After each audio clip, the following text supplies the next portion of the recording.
Rockbeard presents 10 Trolls Who Were Exposed. Number 1. Robert Ambridge is a Twitter-favouring keyboard warrior from England who uses the handle Old Holborn to spew forth torrents of offensive jokes. Ambridge had no qualms making light of national murders and disasters and considers himself a social justice vigilante.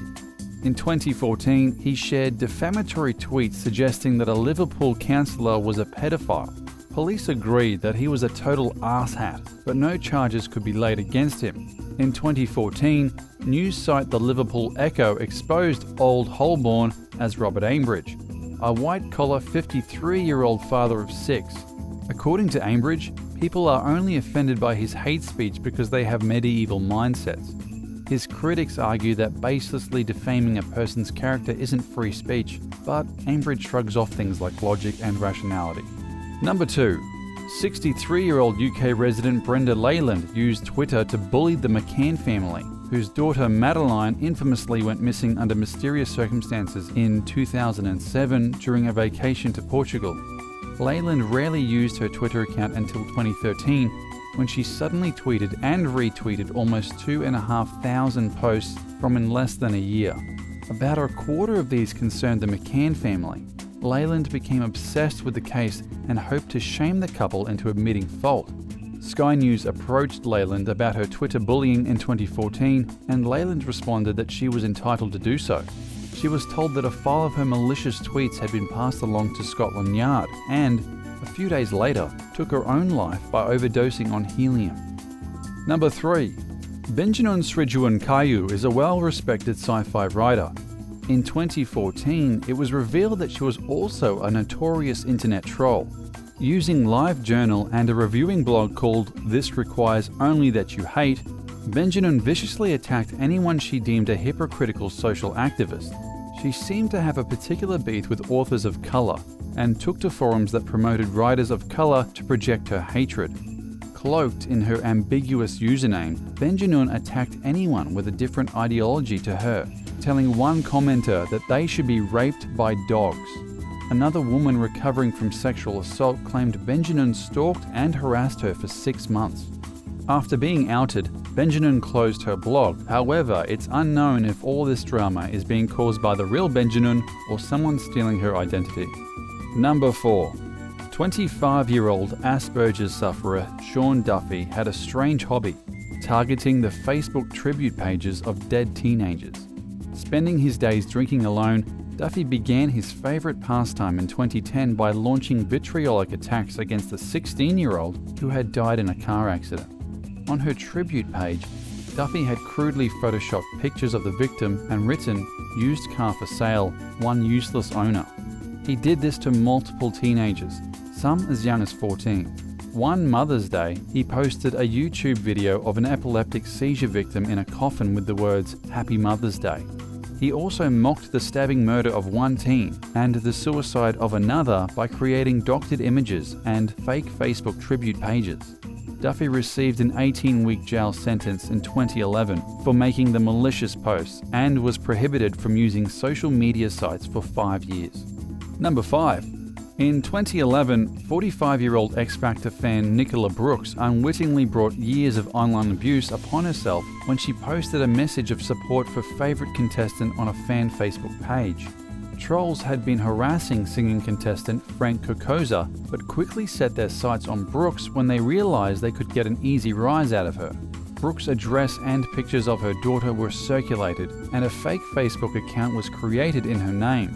Inappropriate messages were sent to minors from this account, and Brooks was publicly labelled a pedophile and drug dealer.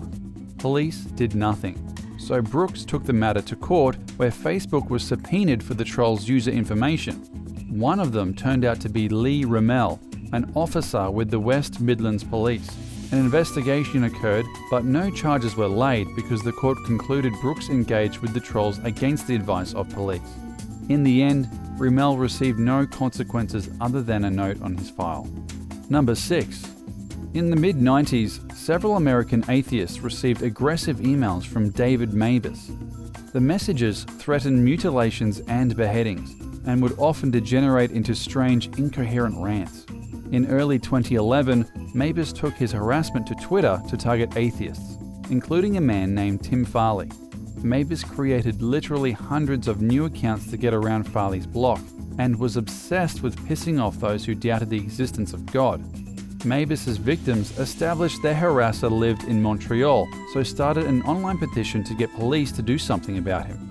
Dennis Marcuse, the man behind the Mavis persona, was eventually arrested. In 2012, Marcuse was found guilty of making threats and received a suspended sentence. He was later re-arrested for violating this sentence and cussed at his arresting officer, telling her that the same thing will happen to you like what happened to the Twin Towers in 9/11. He wound up in court again, but was given another suspended sentence because his psychiatrist believes he poses no threat to society. Number 7. Charles Fitch was a notorious eBay troll who used his YouTube channel's eBay is a Joke to spout conspiracy theories about the market website and harass eBay sellers, particularly those running small businesses. Whenever these sellers ran auctions, Fitch would secure the winning bid, fail to pay, and then give the business a bad review. He also doctored pictures of the sellers and posted them online to ruin their reputation. In 2013, Fitch was tracked down by Fox News private investigators. The investigators found Fitch using Amazon, where he was selling MP3s of prank calls he made to eBay. When confronted about being a troll, Fitch insisted he wasn't doing anything illegal. In fact, he claimed he was the victim. After the expose aired, Fitch filed for a personal protection order against a disgruntled eBay seller whom he'd harassed. It was denied. Number 8. Michael Joseph Basil is an internet troll who wreaked havoc on the Marino family, turning their offline lives into a living nightmare. It started in 2012 when William Marino received a threatening email from someone calling themselves Ish. Ish claimed William would be expelled from his university because of some inappropriate comments William had made online. Following this, William's family home was broken into and flooded, and in 2014, William's parents received an ominous police phone call at 2 a.m. telling them to come outside without their son. They did so, and armed officers tackled William. Ish had given police a false tip-off, causing a SWAT team to respond. Posing as William, he claimed to have shot his parents and was now targeting his sister. Distressed, William attempted to take his own life by slashing his wrists. He survived, but further forum messages linked him to crimes like the molestation, destruction of pipe bombs, and the rape of a fellow student.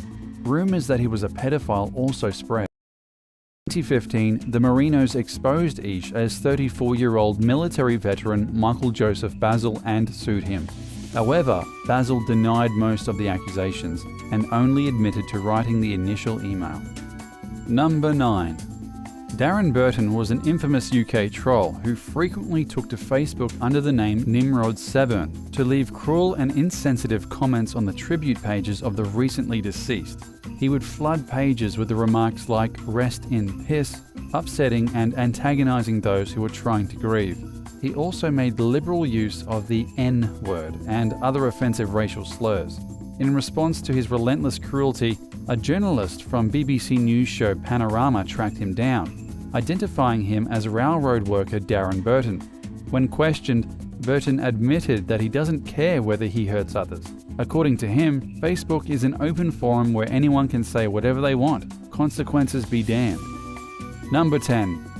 Michael Bruch is a prolific Reddit user who moderated several controversial subreddit forums.